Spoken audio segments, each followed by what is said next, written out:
오늘은 그 유명한 금송아지 이야기를 할 터인데요. 이 금송아지를 왜 하나님의 자녀들인데 이스라엘 사람들이 섬기게 되었나, 여기에 대한 구체적인 대답을 찾으려고 그래요.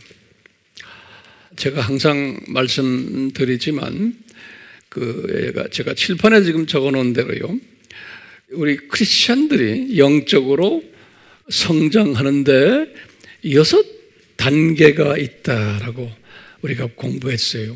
6단계. 그래서 여기 이제 갓 태어난 유아, 또 헬라 말로는 네피오스, 우리 다 공부했죠. 또 어린이, 사춘기, 청년기, 아들기, 아버지기, 이제 이렇게 우리가 이제 단계적으로 공부했는데요. 성서에서 보면 요 유아 기독교인들이 바울이 섬기는 그 교인들이 대부분이 요 유아 기독교인들이었어요, 바울이. 그래서 바울이 에베소서나 고린도 전서나 후서나 갈라디아서나 골로새서나 얘들아 너희들 영적 네피오스들이다, 이런 말을 하세요. 영적 유아들이다. 그래서 이제 바울도 주로 영적 유아들을 섬겨왔던 것을 우리가 알 수가 있어요. 영적 유아들을. 우리가 오늘 이제 이 부분을 주로 이제 공부를 하게 될 터인데, 이 영적 유아들 이제 특징들이 있어요. 이제 그런 부분도 우리가 공부할 터이고, 이 영적 유아들이 이제 출애굽을 한 이스라엘 사람들 있죠? 그분들이 출애굽을 함으로써 이제 영적으로 이제 태어난 자녀들이에요. 영적으로 태어난 자들인데, 그분들이 유아라는 거예요. 유아. 금방 태어난 영적으로 사람들을 가리켜서 우리가 지금 이 출애굽을 한 이스라엘 사람들, 이렇게 이제 우선 마음의 정돈을 하시고 이제 하나하나 우리가 이제 공부를 한번 해봅시다. 우리 지난 시간에 공부한 것을 간단하게 그냥 제가 몇 마디 하면요, 이 두 증거판은 무엇인가, 이 공부를 우리가 했어요. 이 모세가 이제 출애굽을 해가지고 3개월 되었을 때죠. 이제 예수님께서, 여호와께서 모세 보고 시내산으로 올라와라, 나하고 대화 좀 하자. 그래가지고 1차, 2차, 3차, 4차, 제가 지난 시간에도 5차까지 이야기했는데, 제가 자세히 또 성서를 좀 이렇게 섭렵해 보니까 모세가 6차까지 올라간 것 같아요. 정확하게 구분은 안 되지만, 그래서 6차로 이렇게 알아주시면 좋겠어요. 그 3차 등반 때 우리 공부했죠. 이 10계명을 구두로 주셨어요. 구두로. 그리고는 4차 등반 때는 40일간 같이 예수님과 계시면서 이분이 40일째 되는 날에 두 돌판에 예수님이 손가락으로 새긴 증거판을 받았어요. 이제 40일 되는 때, 여기 4차 등반 때죠. 그래서 이제 지난 시간에도 우리 봤지만 이 10계명의 판, 이것을 누구라고 우리가 상징했냐면은 성부 하나님으로 우리가 상징을 했어요. 그래서 그 10계명의 내용이 성부 하나님의 마음이 담겨져 있다라는 공부를 우리가 쭉 했어요. 근데 그 10계명 안에 수직계명과 수평계명이 있고 그것이 순서대로 우리가 우리의 삶에 적용해야 된다라는 말까지 하고요. 수직을 잘하는 사람은 수평을 잘하게 되게 돼 있고 수평을 잘하는 사람은 지상 사명도 잘하게 되어 있다라는 말씀을 했어요. 그러면서 이 하나님의 마음이 뭔가 한마디로 말하면 이 지금 수직, 수평 또 지상 사명까지 요게 하나님의 마음인데 하나님 아버지의 마음이에요. 돌판의 마음인데 이것이 곧 삼위 하나님을 경외하는 마음이다. 이런 사람이 경외하는 자다. 하나님을 경외하는 자다. 이렇게 우리가 공부를 했어요. 이 하나님을 경배하는 자는 진정한 크리스천 지식인이고 잠언 1장 7절에 진정한 크리스천 지혜자고 그리고 시편 111편 10절에 진정한 예배자다. 호세아서 6장 6절에 그랬어요. 그러면 하나님을 경외한다는 것이 도대체 구체적으로 우리 삶 속에서 뭔가 할 때 지난 시간에 우리 이런 말 했죠. 하나님의 삼위 하나님의 정체성을 항상 묵상하는 사람 그러면서 또 내 자신의 정체성을 묵상하는 사람 이것이 수직계명이고 그 다음에 수평계명은 이런 사람은 내 이웃을 하나님의 자녀들을 사랑하는 사람 여기 수평계명이 이런 사람은 자연히 내 민족과 타민족에게 이것을 전하는 사람들이 이것을 이 하나님의 아버지의 마음을 전하는 사람이 소위 전도자고 선교사인 거예요. 지상 사명을 하는 분들이라 이렇게 이제 우리가 공부했어요. 오늘은요 이제 지난 시간에 마지막에 이런 말 했어요. 이제 40일째 되는 날에 예수님이 지금 모세에게 증거판을 지금 손으로 쓰신 증거판을 지금 주시는데 주시는 그 장면이 이제 나오면서 주시면서 예수님이 지금 모세에게 무슨 말씀을 하시는 거예요. 증거판을 주시고는 무슨 말씀을 하시냐면 예수님이 모세야 저 지금 산 아래에 무슨 일이 일어나는지 너 보고 있니? 모세는 볼 수가 없죠. 산 꼭대기니까. 그렇지만 예수님은 보고 계신 거예요. 예수님은 전지전능하시고 무소부재하시기 때문에 예수님께서 모세와 지금 같이 계시지만 무소부재하시기 때문에 이분은 또 다른 모습으로 지금 저 산 아래에 이스라엘 사람들 무리 속에도 계신 거예요. 무소부재하시기 때문에. 그러니까 그 예수님이 그분들이 지금 뭘 하고 있는지를 다 보신 거예요.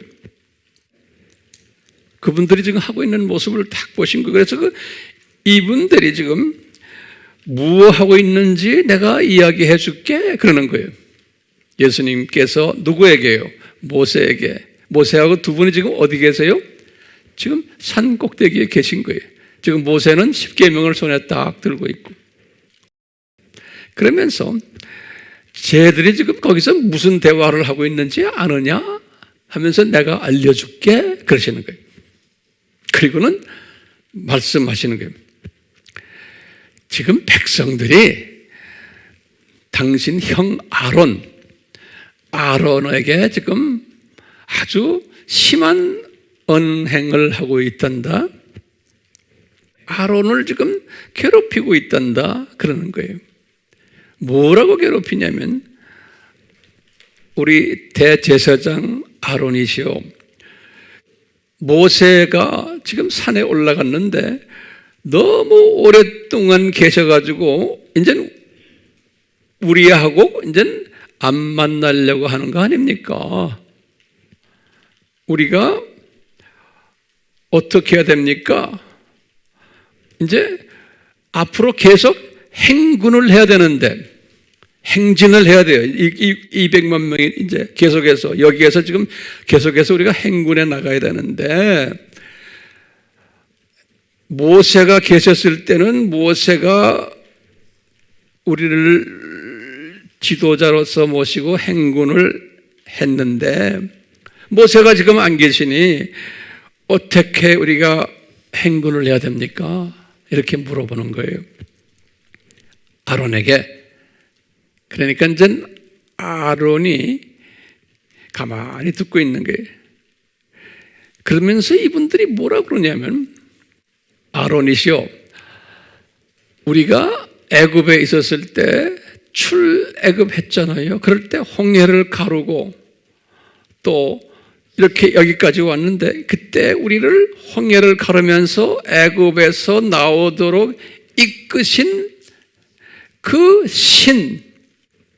신이 우리를 도운 신인데, 그 신을 우리가 모십시다 그러는 거예요. 그래서 그 신을 모시는데, 그 신은 어떤 신이냐면, 이 사람들이 지금 생각하는 거예요. 이 사람들은 이 신이 우리가 또 애굽 사람들이 섬겼던 금송아지 신이라는 거예요. 그러니까 이 금송아지 신을 이제 애굽에서는 그것을 아피스 신이라고 그래요. 아피스라고 보고요. 아피스 신이, 금송아지 신을요. 이 아피스 신이 우리를 인도했습니다라고 믿는 거예요. 근데 아론도 신기하게, 여기 오늘 이야기를 보면 아론도 자기네가 애굽으로 이렇게 출애굽할 때 도우신 신이 누구냐면 애굽의 아피스 신이 도와줬다는 거예요. 성서에 보면 딱 그렇게 나와요. 32장 1절, 4절, 8절에 보면 이 애굽 신이 자기네가 출애굽하는데 도와줬다는 거예요. 그래서 그 아피스 신이 이제 가시적으로 누구냐면 금송아지인 거예요. 금송아지. 그래서 이 금송아지는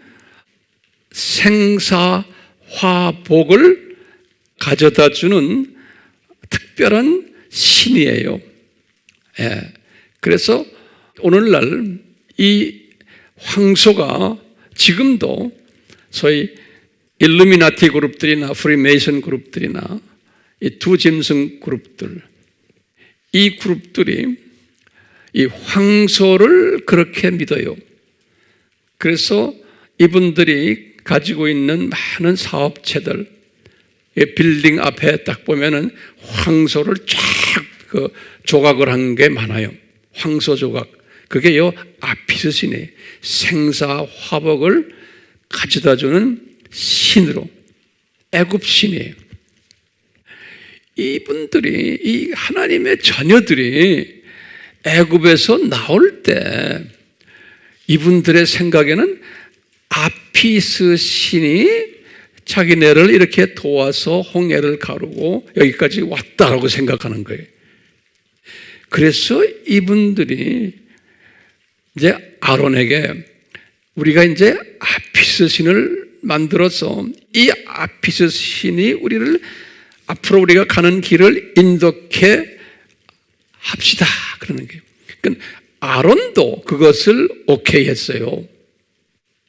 그래서요, 모든 백성들의 귀걸이, 금거리들을 다 모아가지고 이분들이 그것을 주조하여 가지고 금송아지를 만들었어요. 아론에게 다 갖다 줘가지고 아론이 주축이 돼가지고 금송아지를 만들었어요. 그리고는 또 도구를 가지고 금송아지를 만들어 놓고 귀도 만들고 눈도 만들고 뭐 하려면 자 새겨야 되잖아요. 다 이걸 새겼다 그래서 자세하게 32장 3절에서부터 쭉 거기 보면요, 이분들이 이렇게 해서 아피스 신을 만들어 가지고 이제는 이 아피스 신이 자기네들을 인도해 주실 것을 믿었어요. 32장 4절에 그렇게 기록이 되어 있어요. 그렇기 때문에 이 구원받은 하나님의 자녀들이 그 아피스 신을 어떻게 생각했냐면, 그 아피스 신을 모세에게 나타났던 그 여호와 하나님, 그 여호와 하나님이 아피스 신이었다라고 믿는 거예요.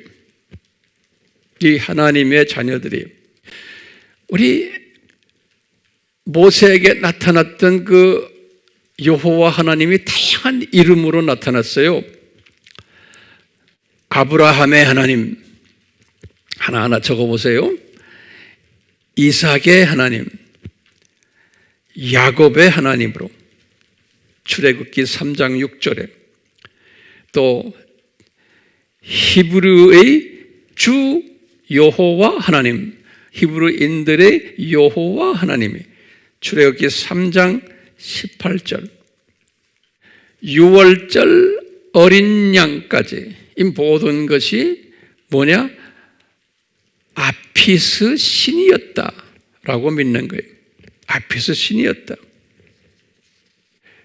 그런데 신기하게도 애굽 사람들이나 또는 40년 광야 생활을 할 때 그곳에 있었던 아말렉 족속이나 이런 사람들은 누가 도와줘서 이 사람들이, 이스라엘 사람들이 이렇게 홍해를 건넜나?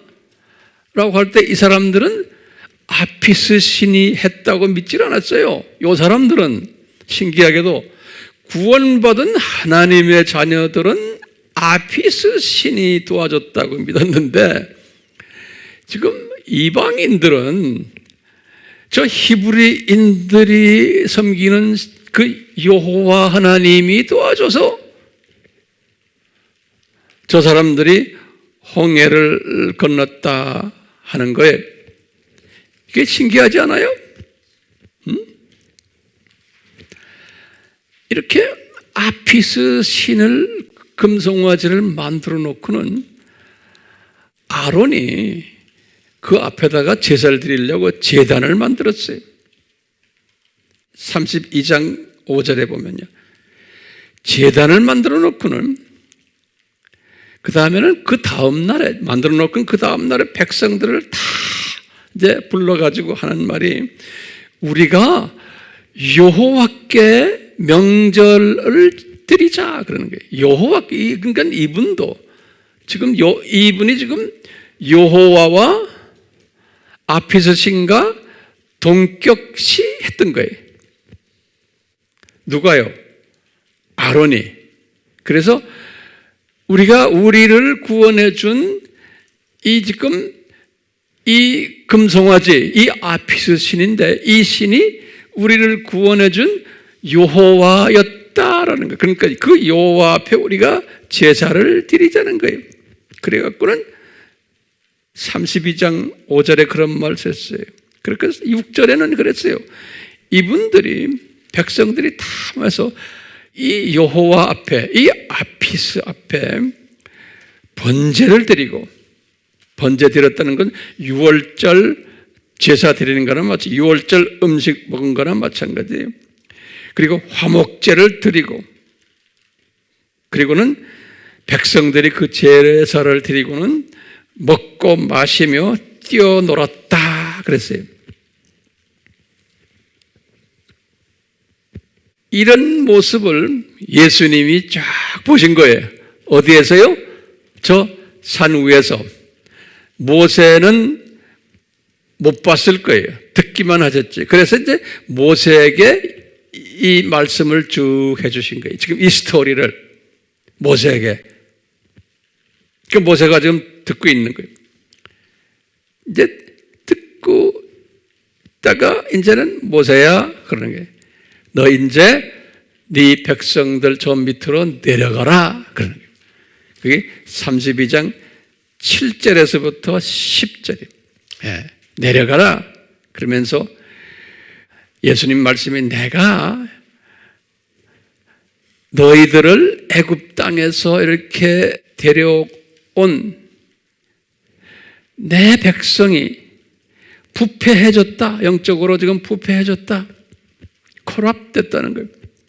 그러니까 창조 목적에 위배되는 행위를 지금 하고 있다.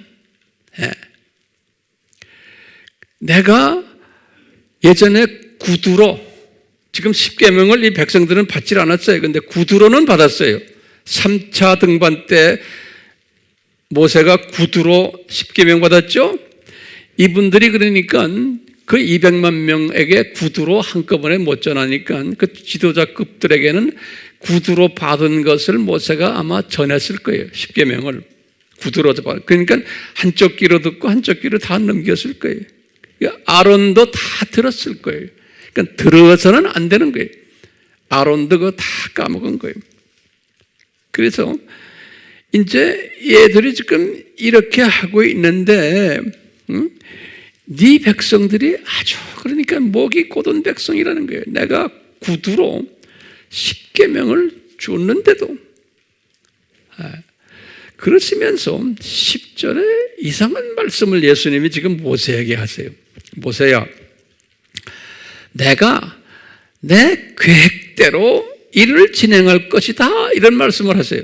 지금 이렇게 이분들의 모습을 설명해 주시고는 그러면서 그러니까 내가 진노해서 이들을 진멸할 거예요.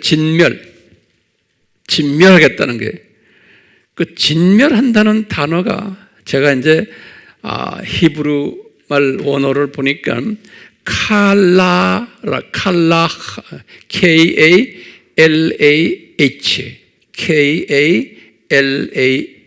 칼라. 이 칼라를 내가 사전을 들여다보니까 뭐라고 써있냐면 영어로는 그랬어요. To be completed, to be finished, to be at an end, to be consumed. 이거 무슨 말인가? 완전히 없애버리겠다는 거예요. 완전히 destroy 시키겠다는 거예요. 그러니까 진멸이라는 단어가요. 그러니까 예수님이 지금 모세에게 하시는 말씀, 모세야, 저 지금 너 좀 내려가서 보면 그럴 때 저 아이들 내가 싹 없애버리겠다는 거예요. 진멸하겠다는 거예요. 원어가 뭐였어요? 칼라에. 한국말로 진멸하겠다 그랬어요. 근데 나중에 보니까 3,000명만 진멸해버렸어요. 32장 28절에 보면 3,000명만. 그리고 나머지들에게는 경고만 했어요. 무슨 경고를 하셨냐면 모세가 예수님께 부탁을 했거든요. 내 민족 좀 봐주십시오. 그러니까 예수님이 무슨 경고를 하셨냐면 만약에 너희들이 이런 짓을 하면은 내가 생명책에서 지워버리리라 그런 말씀하셨어요. 32장 33절에. 그러니까 진멸하신다고 하셔놓고는 실제로 3,000명만 진멸시키고 나머지는 그대로 두셨어요. 자, 진멸해버리시면 어떻게 돼요? 지금 이 유대인들을 통해서 이스라엘 사람들을 통해서 창조 목적 학교에 지금 이 드라마의 배우 역할을 할 수가 없는 거예요. 만약에 다 진멸해버리시면. 그러니까 이분들이 절대로 주님에게도 필요하지만 우리 학생들에게도 필요한 거예요. 왜냐하면 이분들의 역사 속에서 이제 기독교인들이, 하나님의 자녀들이 이제 구원을 받는 순간 영적 유아가 되거든요. 이 하나님의 자녀들이 영적 유아가 돼가지고 어떤 행동을 할 것인가를 이 사람들의 역사 속에서 보여줘야 되는 거예요. 미리 거울로. 그렇기 때문에 이 이스라엘 사람들이 절대로 필요한 거예요. 절대로 필요한 거예요. 이 역사 속에서 이 일을 지금 진행하시기 위해서, 다시 말하면 신약 시대에 하나님의 백성들이, 구원받은 하나님의 백성들이, 영적 유아되는 백성들이 어떤 행동을 할 것인가를 미리 그림자로, 눈높이로, 현장 실습으로 보여주기 위해서는 이분들의 그 광야 생활 모습을 이제 하는 것을 우리에게 보여주셔야 돼요. 그러니까 완전히 진멸하면 안 되겠죠.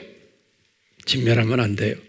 그러니까 성서에서 보면요, 진멸하리라 하는 그 말씀은 다른 말로 우리가 해석한다면 혼내리라, 이렇게 그냥 우리가 재해석을 할 필요가 있어요. 그 말 단어만 보면은 완전히 없애겠지만 전체를 보면은 그렇지가 않은 거예요. 자, 우리에게 질문이 있어요. 자, 이 하나님의 택하신 이스라엘 사람들이, 이스라엘 백성들이 이 역사 속에서 왜 이런 불미스러운 모습을 하도록 보여주셨나? 제가 간단히 설명을 했지만 다시 한번 질문 던져봐요. 그러면 본래 요 이스라엘 사람들은 이 특별한 민족이에요. 특별한 민족이에요. 왜냐? 많은 민족의 아버지가 되는, 창세기 17장에 보면요, 17장 5절에 보면 아브라함의, 다시 말하면 아브라함의 후손들인데, 아브라함은 어떤 사람이냐? 많은 만민의 아버지가 되는, 모든 하나님의 자녀들의 머리가 되는, 최고 아버지가 되는 분의 직계 자손들이 이 이스라엘 사람들은. 그런데 왜 이 사람들이 이렇게 불미스러운 행동을 할까? 이게 이제 우리 질문인 거예요. 이건 하나님께서 이분들이 이렇게 할 것을 미리 디자인하셨다고 우리가 알 수 있죠? 네? 디자인하셨어요. 자, 그 다음에 우리 질문이 또 하나가 뭐냐면, 왜 이 사람들을 400년 동안 애굽에 있게 하셨냐? 짧게 한 20, 30년이나 100년 정도 있다가 끄집어내면 될 터인데, 정확하게 아브라함에게 400년 있게 하신 거예요. 이게 무슨 의미인가요? 이게 이제 우리 의미를 우리가 알아볼 필요가 있어요. 왜냐하면요, 하나님의 자녀들을 애굽으로 보내서 400년 있게 하는 것은 하나님의 자녀들이지만 완전히 애굽 문화에 젖게끔 애굽 사람화 시키기 위해서예요. 그러려면 제너레이션, 세대가 거쳐가지고 나중에 지금 이 출애굽하는 이 사람들은 완전히 애굽화된 사람들이, 그냥 명목만 이스라엘 사람들이지 완전히 애국화된 사람들이. 네. 그렇기 때문에 이 사람들은 애굽 문화 속에서 물든 사람들이, 아피스, 애굽 금송아지를 섬겼던 사람들이. 그러니까 이 사람들이 가지고 있는 가치관도 애굽 가치관이었어요. 그 애굽이라는 것은 우리가 이제 신약에서의 영적 의미는 이 세상이에요. 이 세상. 그러니까 우리 많은 하나님의 자녀들이 예정되었지만 하나님께서는 이 세상에서 오래 살게 한 후에 나이가 한 40이나 50이 돼서 복음을 줘가지고 부르는 분들 많죠. 그렇죠? 예. 이미 예정됐지만 한참 있다가 부르는 거예요. 이 세상에 던져놨다가. 사도 바울도 예정된 사람이지만 30년 동안 이 세상에 던져놨었어요. 애굽에 던져놨었어요. 그러니까 요 애굽에 던진다는 요 사상 우리가 잊지 말아야 돼요. 예. 자, 이 애굽에 던져놓으니까 이 하나님의 자녀로 예정되었지만 이 사람들의 사고방식이 애굽화되었고 세계관이 애굽화되어 있고 다시 말하면 세상화되어 있는 거예요. 이분들의 종교의식도 애굽화되었고 이분들의 신관도 애국화되었어요. 그래서 이분들은 하나님의 자녀가 되어도 그 애굽파의 때를 싹 씻지를 못하게끔 하나님이 디자인하셨어요. 그건 우리 피조물들은 하나님의 자녀가 돼서 출애굽을 해도 하루아침에 과거 선조 동안 400년 동안 묻어왔던 애굽 문화를 없앨 수가 없어요. 우리도 마찬가지예요. 내가 모태신앙이 아닌 이상 이렇게 과거에 있었던 그 세상 습관들을 잊어버릴 수가 없는 거예요. 예. 그래서 400년을 그렇게 디자인하셨다라고 이제 생각하시면 되겠어요. 됐어요? 네. 그 다음에 예수님께서는 요 사람들이 어떤 사람들이었냐면 영적으로 출애굽했기 때문에 영적으로 누구예요? 출애굽했기 때문에 영적으로 유아들이 네피오스들이 그렇죠? 이 네피오스들은 전 먹는 애기예요. 이빨이 없어요. 이빨이 없으니까 전 먹는 영적 유아들이에요. 그러니까 200만 명이 나왔는데 200만 명이 영적으로 영적 유아들이에요.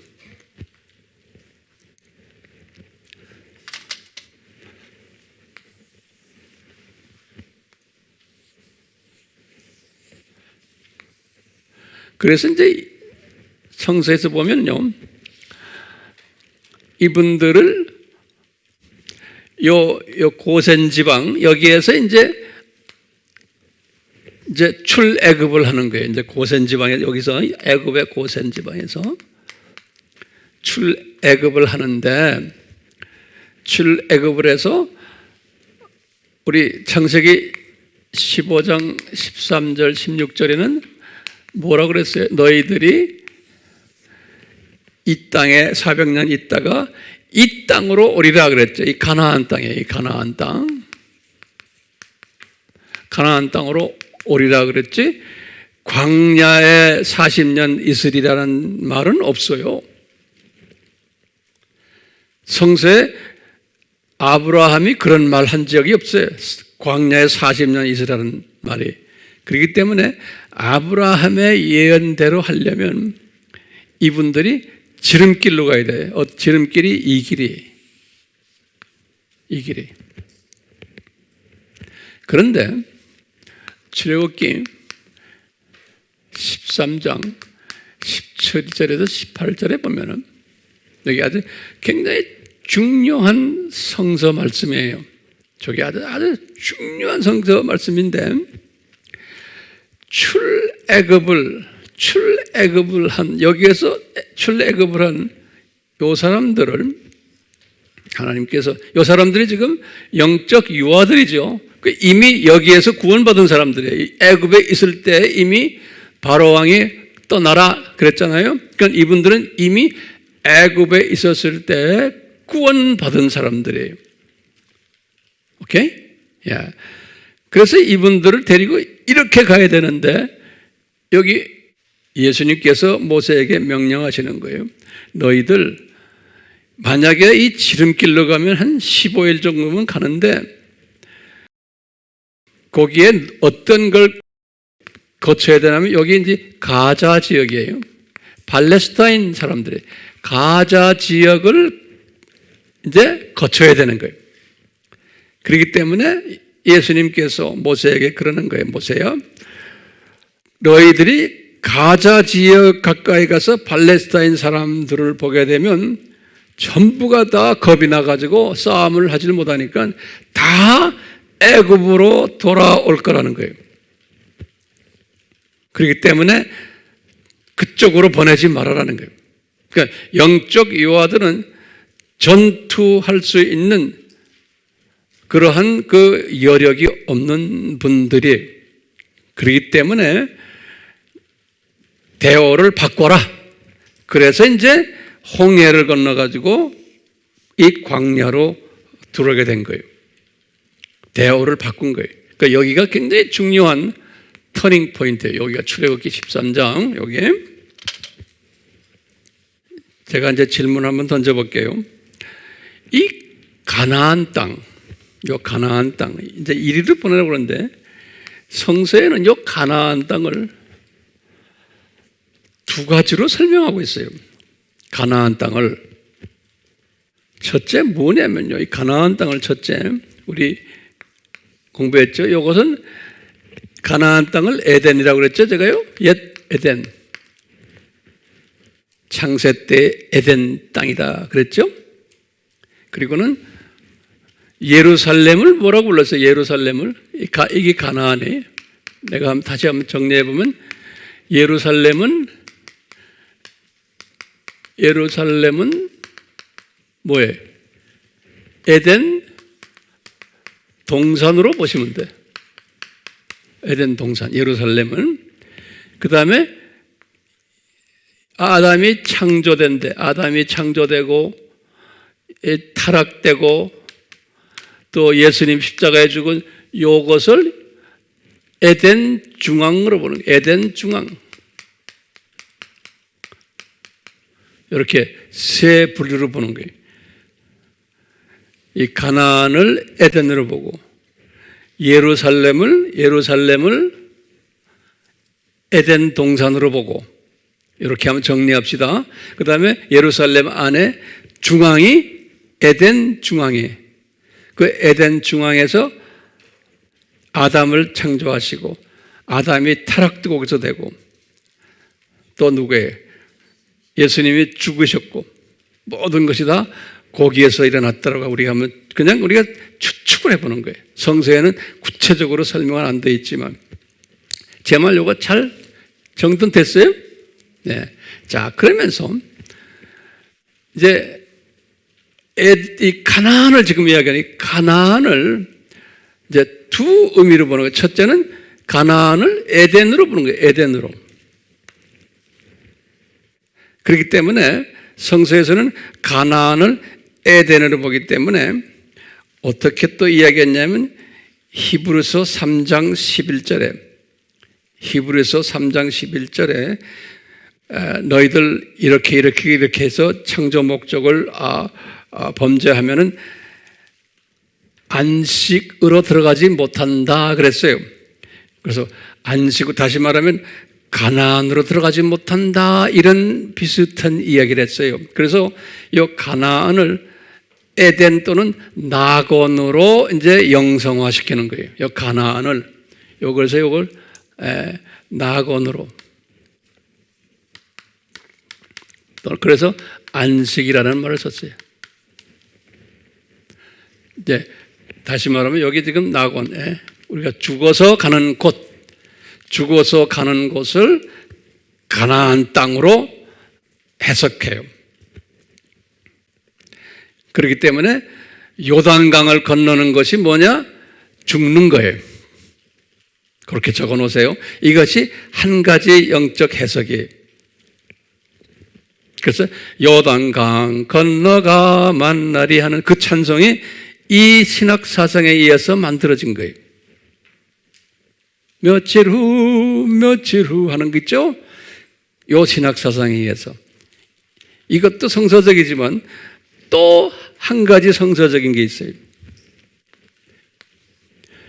요 가나안 땅을 뭐로 보냐면 지구본으로 보는 거예요. 지구본. 그러니까 이 세상 그래서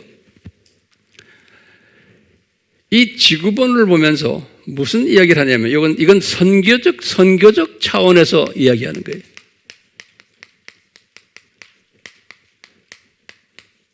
성서에서는 이 선교적 차원에서 이 가나안 땅을 지구본으로 보는 거예요. 그러니까 모든 백성이 거기 다 사는 거예요.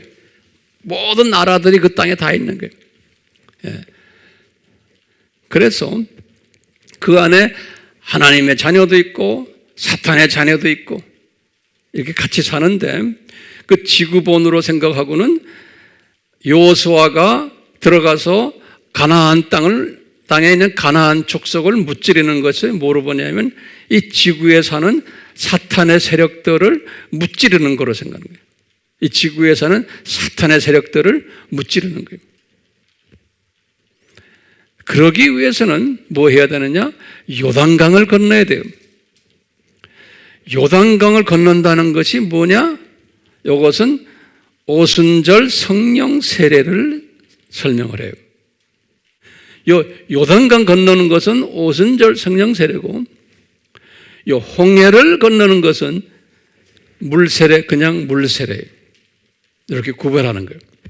그러니까 구원받은 사람이 물세례 받고 광야 생활 하다가 나중에 이제 요단강을 건너는 것이 성령 세례를 받은 후에 영적 전투를 하면서 세계 복음화하는 일을 하는 게 가나안 점령하는 걸로 보는 거예요. 이 두 사상이 공존하고 있어요. 두 사상이. 자, 지금부터 보세요. 이제 지금부터. 이 예수님께서 모세에게 이 광야에 살면서 광야에 사는 사람들 중에 지도자들을 12지파에서 최고 지도자들을 한 사람씩 뽑아가지고 가나안 땅을 정탐시켰어요. 가나안 땅을 올라가서 보라고. 그래서 우리가 갈 만한가 아닌가.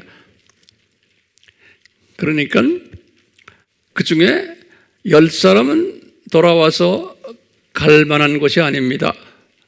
거기 가면 안 됩니다 하고, 그 중에 2사람은 갈 만합니다. 가야 됩니다 한 것이 누구예요? 갈렙과 여호수아죠. 이 굉장히 중요한 개념이에요. 이 말은 뭐냐면요, 이 지금 출애굽을 당한 하나님의 자녀들인데 이 사람들은 이 영적 유아들이에요. 각 지파의 지도자들도 영적 유아예요.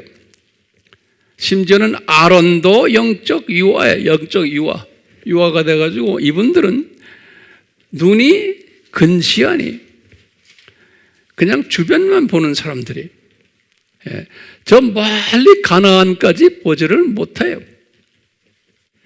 그건 크리스천들이지만 똑같아요. 영적 유아들이 돼서 주변 환경만 보고 이 세상만 보지, 죽어서 우리는 낙원에 간다는 사상이 거의 없어요. 그쪽을 보질 않아요. 그러니까 지금 12명 중에 10명은 지도자인데도 이분들은 그 죽어서 낙원 간다는 생각을, 그런 비전이 없는 거예요. 그런 비전이.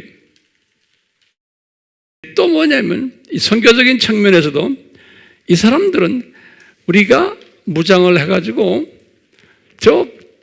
이 세상을 복음화시켜 지구본을 복음화시키자는 그 개념이 없는 거예요. 선교 개념이 없는 거예요.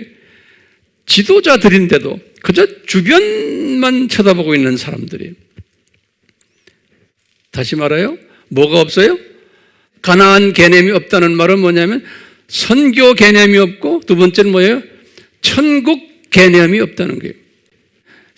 그런 비전이 없는 크리스천들, 그 크리스천들이 유아 기독교인들이에요. 유아 기독교인들.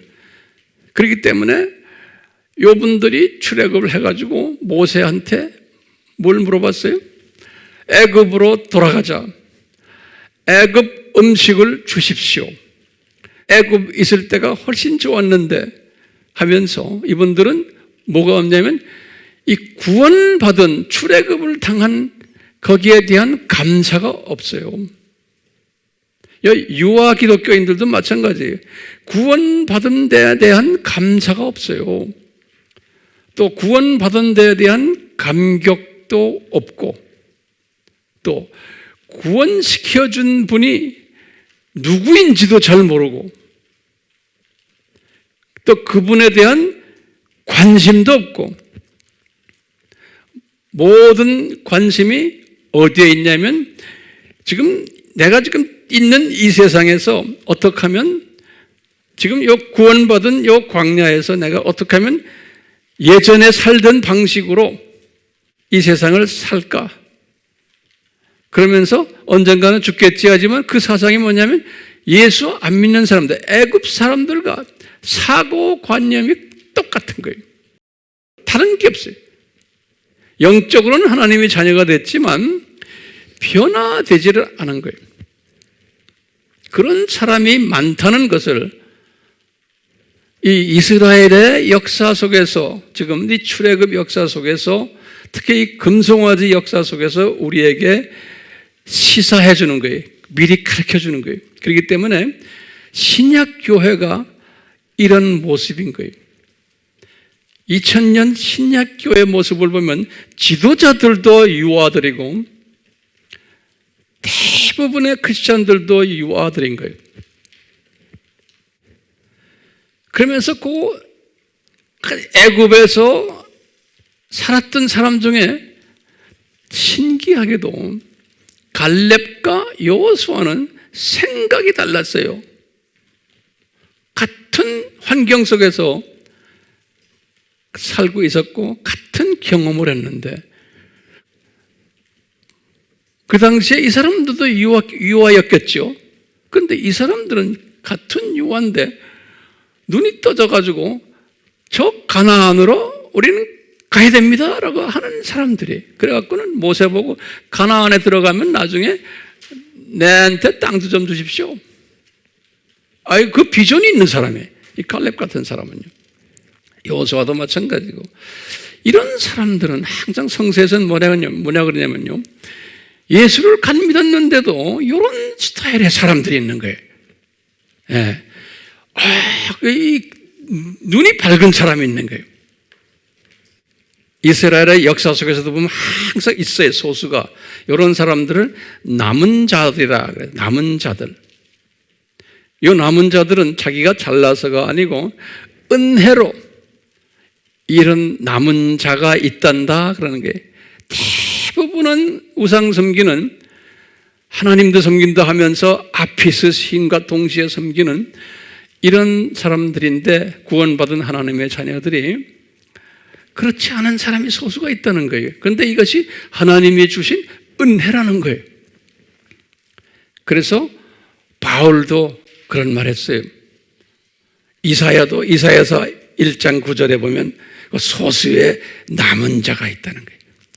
이 사람들 때문에 전체가 지금 우상 섬긴 것 때문에 아수르나 바벨론에 고생을 하고 있지만 요 남은 자들 때문에 나중에 이 사람들을 내가 이 나라를 다시 회복시키겠다는 게 남은 자들 때문에. 또 바울도 똑같이 그래. 로마서 11장에서 당시에도 수없는 사람들이, 대부분이 다가 기독교인들이 뭐였냐? 요 영적 유아들이 돼서 자기를 엄청 어렵게 했다는 거예요. 그런데 예수님이 그런 거예요. 내가 예전에 엘리야 때 생각나느냐? 남은 자 7,000명을 남겨두지 않았지 않느냐? 그렇죠? 우상 섬기지 않는 이와 같이 지금 네 시대에도 요 남은 자를 내가 숨겨놨단다. 항상 그 남은 자들이 있단다 그러는 거예요. 그러니까 오늘날도 대부분의 하나님의 자녀들은 영적 유아 수준에 있어요. 남은 자들이 소수가 그렇지만 항상 있는 거예요. 그건 소수가 있는 거예요. 그 남은 자들은 어디에 관심이 있냐면 오늘날도 어디에 관심이 있어요? 가나안 점령에, 이 세계 선교에, 또 가나안이 뭐예요? 저 세상에, 낙원에 관심을 가지게 되는 거예요. 바울이 사역을 하실 때도 보면 대부분의 크리스찬들이, 바울이 개척했던 크리스찬들이 영적 네피오스들이었어요. 그래서 성경 구절을 내가 몇 개를 드릴게요. 고린도 교회에서 고린도전서 3장 1절에, 또 갈라디아 교회도 마찬가지예요. 4장 1절에, 에베소 교회도 4장 14절에, 또 그 당시에 유대인 기독교인들도 히브리서 5장 13절에 대부분이 영적 유아들이라는 거예요. 영적 유아들. 그러면 우리 질문이요. 왜 저 40년을 광야 생활을 했어야만 되냐 이게. 근데 우리가 참 신기한 게요. 이 정탐꾼을 보냈잖아요. 정탐꾼 보내가지고 돌아온 다음에 10명의 부정적인 말을 한 고로 예수님께서 모세에게 하신 말씀 있죠. 이 말씀. 너희들이 40일 동안 정탐을 했기에 하루를 1년으로 내가 계산한다. 그래가지고 40년이 되는데 너희들은 이 광야에서 40년을 살게 될 거다라고 하는 거예요. 요것 때문에. 요 말은 무슨 뜻인가 하면요. 요 출애굽에서 애굽 문화로 가득 찬 하나님의 자녀들이 구원을 받아서 이제 크리스찬 공동체가 됐지만 너희들은 지금 선교 일을 못한다. 가나안으로 못 들어간다. 선교 일을 할 영적 싸움을 할 수 없다. 그런 의미에서 너희들은 이제 40년 안에 이 땅에서 다 죽게끔 한 거예요. 가나안에 들어가지 못하도록.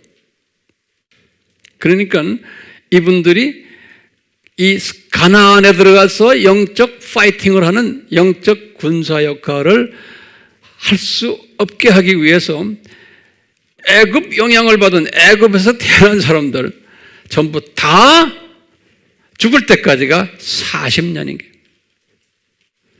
그래서 40년을 그렇게 정하신 거예요. 네.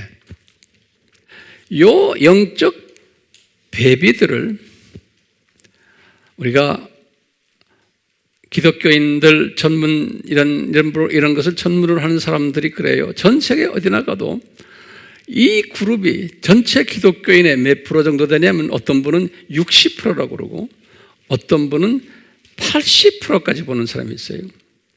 나라마다 다른데 그러니까요. 제가 이 선교지에 여기 이 나라 저 나라 다니면요. 대부분의 목사님들도 신학생들도 크리스찬들도 평신도들도 대부분이 영적 어린아이들이에요.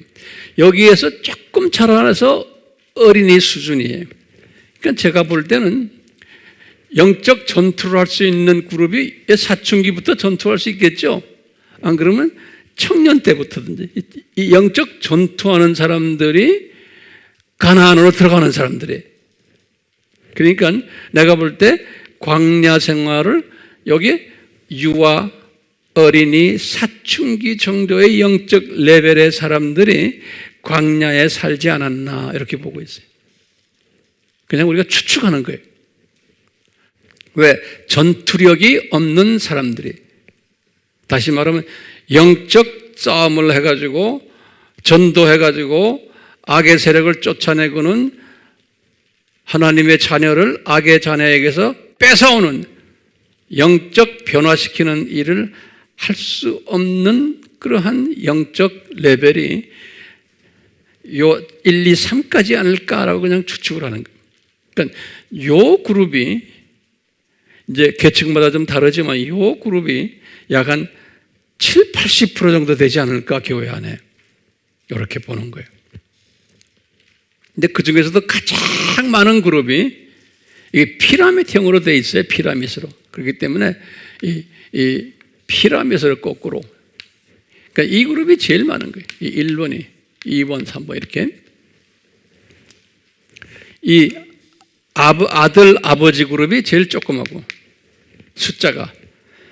그러니까 이제 우리가 이제 천국에 올라가서 천국은 계층 사회이기 때문에 이 세상에서 어느 그룹에 속했냐에 따라서 계층이 설정되지 않나 이렇게 저는 보고 있어요.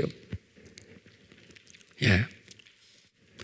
그래서 우리가 이제 신학적으로 이렇게 말하죠. 요 유아 그룹들 조금 좀 더 봐주면 어린이 또는 사춘기 요 그룹들을 뭐라고 부르냐면 썬데이 크리스찬들 이렇게 부르죠. 우리 썬데이 크리스찬들 또는 명목상 크리스찬들 또는 뭐 유아 크리스찬들 또는 유아는 인펀트예요. 인펀트 크리스찬들 또는 베이비 크리스찬들 또 이제 오늘 우리가 보면 아피스 크리스찬들이 이제 우리가 만든 단어에 이제 아피스 크리스찬들이 또는 애급 문화 크리스찬들이 애급 문화화된 크리스찬들이 이 세상 좋아하는 크리스찬들이 그렇기 때문에 우리 딴 나라도 마찬가지지만 교회 다니면서도 뭐 조상 제사 지내는 분들 상당히 많아요. 이 조상 제사 드린다는 것은 아피스 신을 섬기는 거나 같은 개념이에요. 아피스 신을 섬기는 거나 조상 제사 지내야지만 집안이 잘 되고 조상 제사를 지내야지만 가족이 편안하고 부모님이 섭섭해하지 않고 크리스천들인데도 이렇게 하는 사람 많고 뭐 로마 카톨릭이나 전 진보 쪽의 하나님의 사람들은 이 제사를 다 인정하잖아요.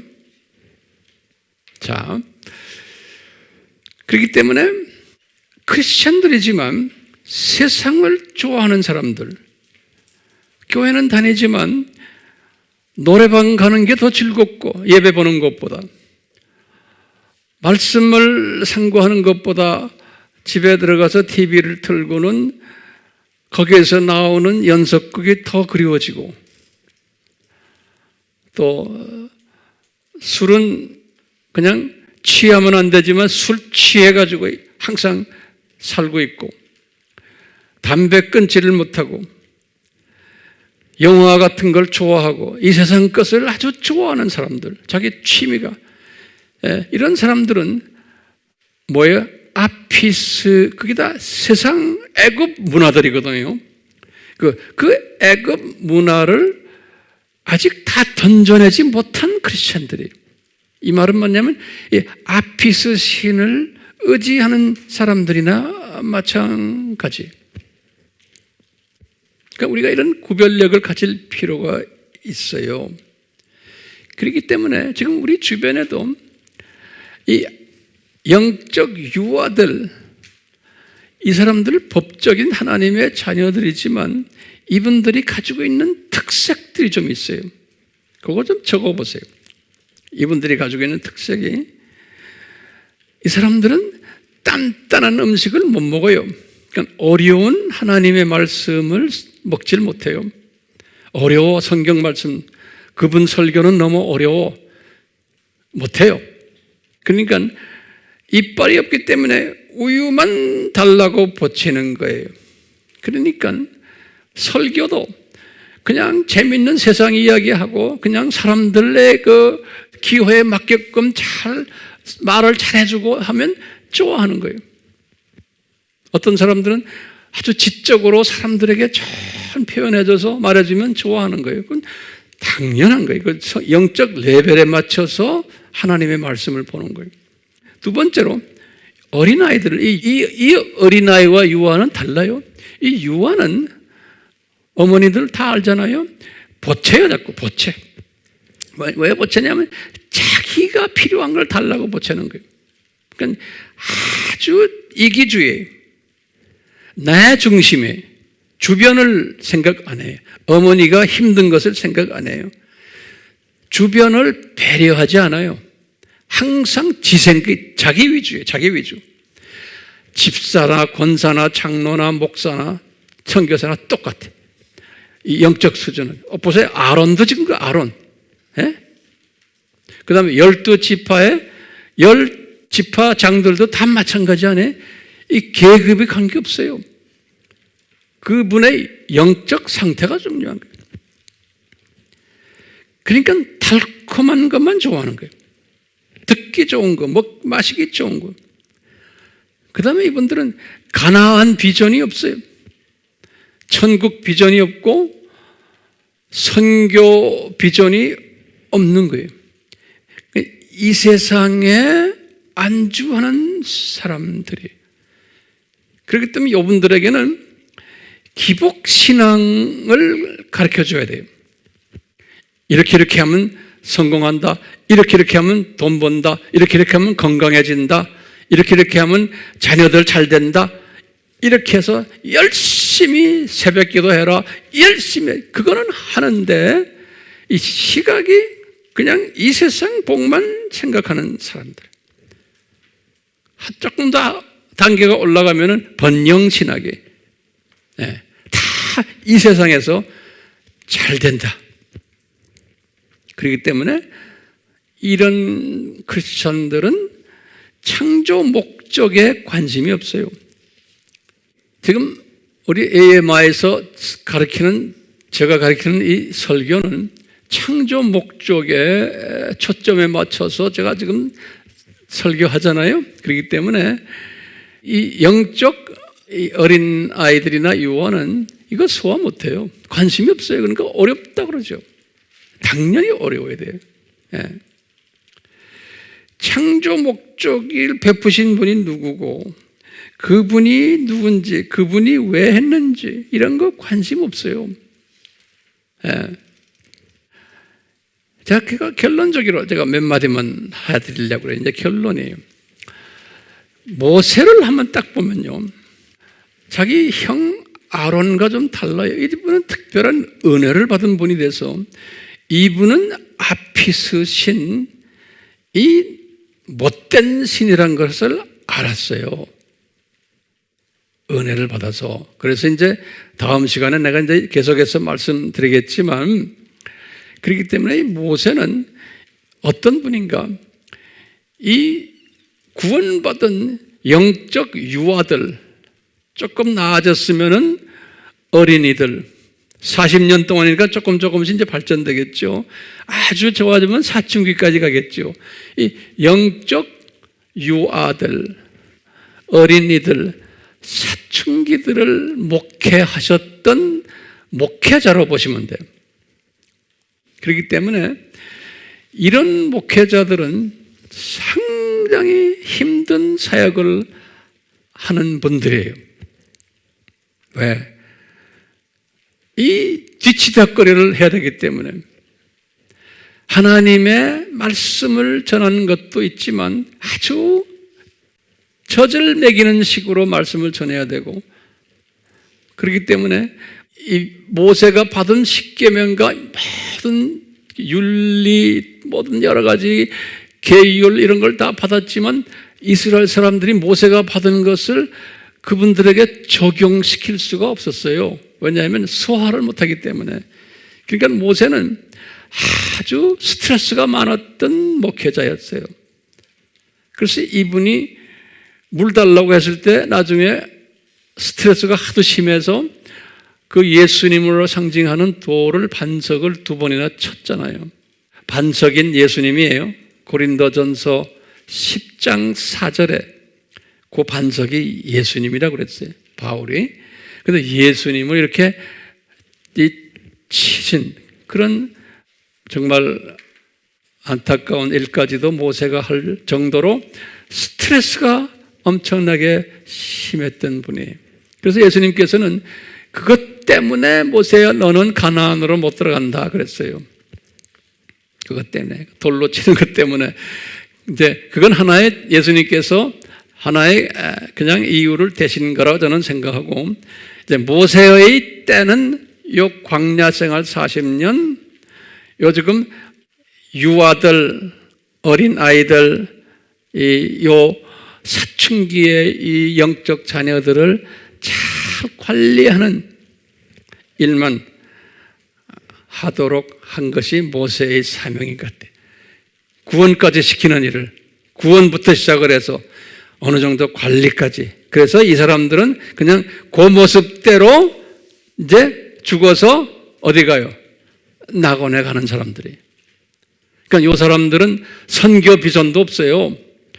이 사람들은 낙원에 대한 비전도 없고, 선교 일에도 관심 없고, 창조 목적에도 관심 없는 크리스천들이에요. 구원받은 크리스천들이. 그러면서 여호와 하나님이 누군지도 적당히 알고만 있고, 그러면서 또 애굽의 아피스 신도 조금 같이 섬기면서, 이거 혼돈하면서, 그러니까 기독론이 약한 거예요. 삼위일체론도 약하고, 구원론도 약하고, 이 종말론도 약하고, 이 모든 부분이 약한 분들이 아무리 공부하라 해도 못하고 안 하는 분들이, 이런 분들이 우리 주변에 많죠? 그러면 그냥 그대로 두셔야 돼요. 어느 정도 하다가 안 되면. 그러니까 우리의 사명이, 그러면 이런 분들 우리 주변에 엄청 많은데 우리는 이런 분들을 어떻게 해야 돼요? 거기다 하나하나 좀 적으세요. 절대로 꾸짖으시면 안 돼. 모세도 꾸짖었다가 예수님이 싫어하셨죠. 불평하면 안 돼. 이 사람들 보고 너희들 왜 이러냐 하고, 또는 무시하면 안 돼요. 이분들에게 우리가 조금 뭐라 하면서 잔소리해도 안 돼요. 그렇게 했다고 해서 이분들이 변하는 게 아니에요. 그렇지만 우리는 뭐 해야 되는가? 요 유아의 사람들을 어느 정도 어린아이로 이제 옮겨주는 일을 할 필요가 있는 거예요. 또 어린아이들은 사춘기로 올려주는 일을 우리가 할 필요가 있어요.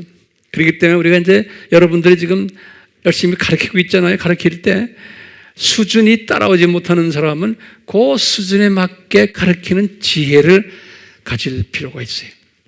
거기에 맞춰서 우리는 이분들을 영적으로 또는 육적으로, 혼적으로 잘 돌봐줘야 되는 사람들이, 보살펴주는 일을 케어해주고 이 가이드 해주는 거예요. 그러면서 쨍쨍거릴 때 잘 참아주고 인내해주고 어떤 때는 희생도 해주며, 그래서 이분들이 조금이라도 성장되도록 그냥 아피스 신을 그대로 가지고 있는 상태에서, 이제 우리가 다음 주에 보겠지만 너무 심할 때는 주님께서 손을 보세요. 아피스 신에 대해서 너무 심하게 할 때는.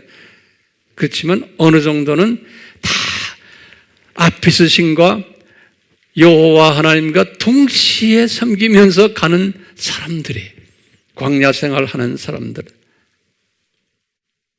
그렇기 때문에 우리가 이제 영적 분별력을 가지고 이런 사람들을 잘 대해야 되고, 이제 이런 사람들 중에서 소수지만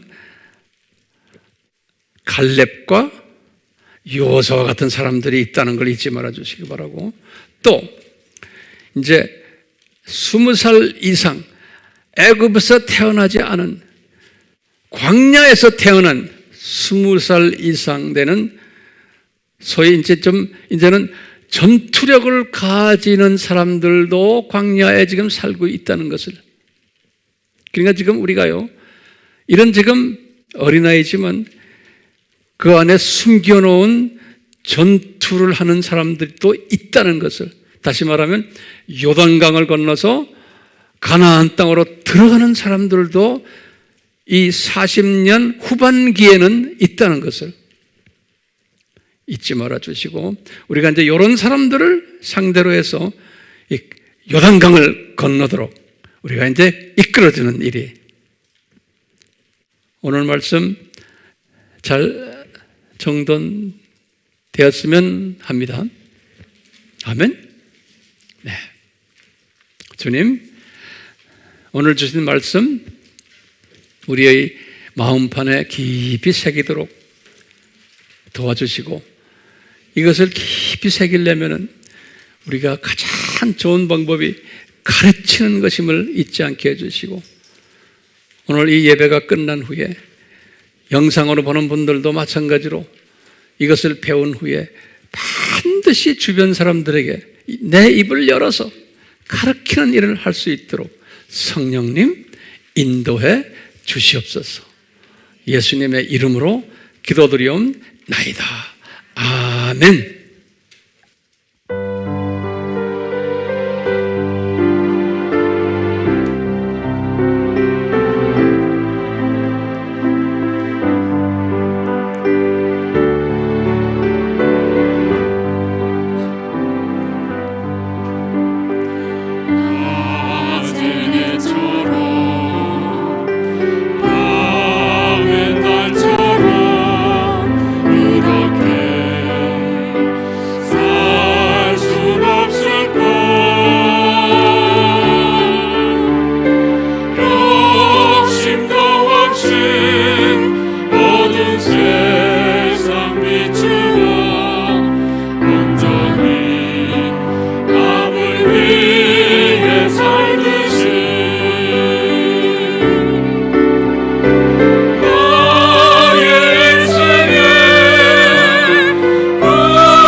주님, 감사한 것은 우리 예레마의 가족들은 대부분이 바울과 같이, 베드로와 같이 지금 영적 유아들, 어린이들, 영적 사춘기들을 성장시켜주는 일에 전력을 다하고 있습니다. 계속해서 큰 은혜를 베풀어 주셔서 예수님이시여 은혜를 베풀어 주셔서 이 일을 잘 감당할 수 있도록 많은 열매가 맺어지셔서 아버지께서 기뻐할 수 있도록 저희들 사용해 주시고 아버지의 사랑으로 우리에게 부어주셔서 또 우리가 전하는 이 모든 하나님의 자녀들 위해 부어주시고 성령님의 능력으로 부어주셔서 우리를 사용하셔서 이 사역을 잘 감당할 수 있도록 또 성령의 능력에 의해서 주님의 영적 자녀들이 성장할 수 있도록 은혜를 베풀어 주시기를 예수님의 이름으로 축원하옵나이다. 아멘.